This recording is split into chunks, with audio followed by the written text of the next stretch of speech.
the name echoes through time, a whisper of ancient power. Baal, it means lord or master. In the scorching heat of the ancient Near East, this was more than a title.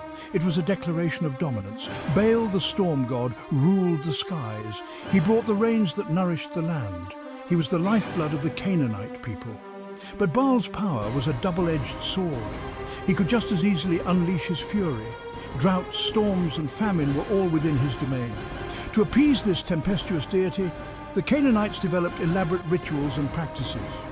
These practices, often brutal and unforgiving, reflected the harsh realities of their world, a world where survival was a constant struggle. Imagine a land bathed in sunlight. Olive groves shimmer on terraced hillsides. The air is thick with the scent of cedar and salt. This is Canaan, a land of vibrant life and ancient civilizations. The Canaanites, a diverse group of people, thrived in this fertile crescent. They built cities, developed trade routes and cultivated the land. At the heart of their existence was a deep reverence for the natural world and for the gods who governed its every aspect. Life in Canaan was not without its challenges. Drought and famine were ever-present threats. Neighboring empires cast covetous eyes on their prosperity. To navigate these perilous waters, the Canaanites turned to their gods for protection and guidance. Chief among them was Baal, the storm god, who held the power of life and death in his hands. To ensure his favor, they engaged in rituals that have resonated throughout history, both for their piety and their barbarity. The Canaanites believed in the power of sacrifice. To appease their gods, they offered the most precious thing they possessed, their children. These sacrifices, often carried out in open-air sanctuaries, were a central part of their religious practice. The cries of infants consumed by flames were a desperate plea for rain, for fertility, for survival. These acts, abhorrent to modern sensibilities, were born of a profound fear of the unknown, of the capricious nature of the gods they worshipped.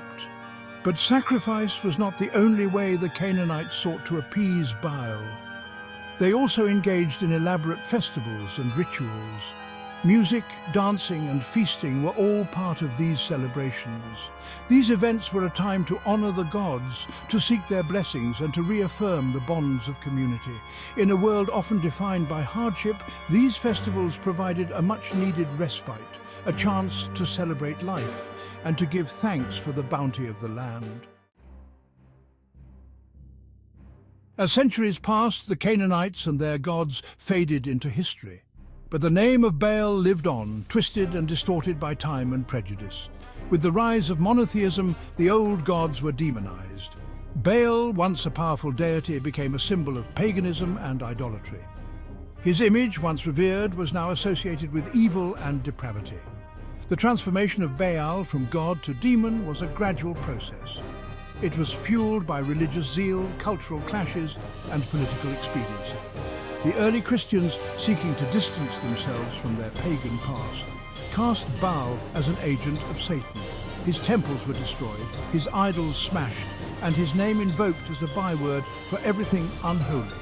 The once mighty storm god had become the embodiment of evil itself. In the grimoires and demonologies of the medieval period, Baal's transformation was complete. He was no longer a god, but a high-ranking demon, a prince of hell.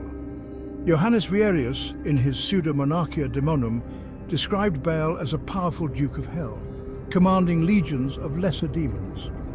The Grand Grimoire, a notorious book of black magic, listed Baal as one of the 3 most powerful demons alongside Lucifer and Beelzebub. He was said to grant invisibility, reveal hidden treasures, and bestow eloquence upon his followers. But these powers came at a terrible price. Baal demanded absolute obedience and offered only corruption and damnation in return. He became a symbol of the dangers of forbidden knowledge and the seductive allure of the occult. His name, once whispered in reverence, was now uttered in fear and trembling. The image of Baal, once a symbol of strength and fertility, was twisted into something monstrous. He was often depicted as a grotesque figure, with the head of a man, the body of a spider, and the legs of a cat. His eyes burned with an infernal fire, and his voice was said to be as loud as a lion's roar.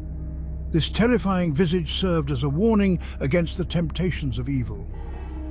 But beneath the monstrous exterior, a glimmer of the old god remained. Baal was still associated with storms, with fertility, and with the power of nature. This duality, this blend of the divine and the demonic, only added to his allure. He was a reminder that even the most powerful forces could be corrupted, that even the most benevolent deities could become instruments of evil.